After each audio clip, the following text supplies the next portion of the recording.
Продолжува судењето за двојните убиства на Вања Ѓурчевски и Панче Жежовски. Во судницата Љупча Палевски на Владко Кешишев му постави над 90 прашања и детално беше распрашан. Испитувањето беше во насока на тоа дали Владко Кешишев добивал закани од Палевски, дали снимките презентирани од обвинителството соодветствуваат со она што, како што рече Палевски, навистина се случило. Денеска судот парично го казни адвокатот на Љупча Палевски, Јовица Страшевски. Јас добив казна од 1200 евра од страна на судот заради елементарно непознавање на постапката, што реагирав.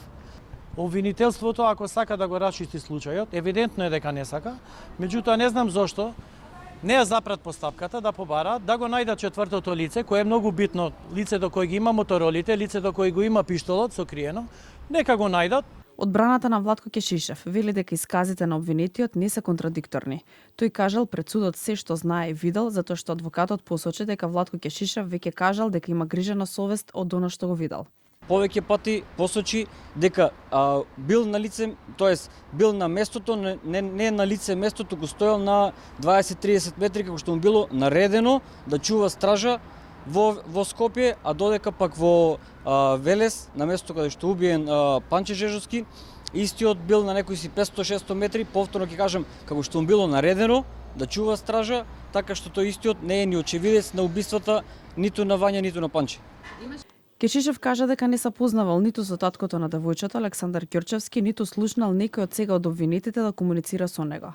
За адвокатот на Ѓурчевски, Владимир Туфекџиќ, намерата за копање дупки и киднапирање луѓе загрижувачка.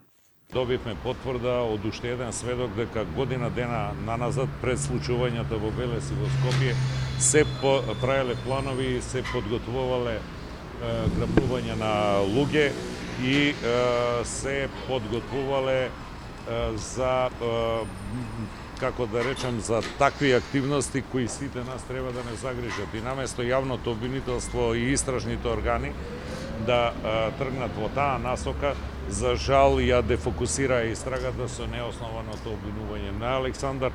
В понеделник продолжува расправата со поставување на прашања од страна на судијата Ивица Стефановски кон обвинетиот Владко Кешишев, а потоа следи и сведочењето на Александар Ѓурчевски.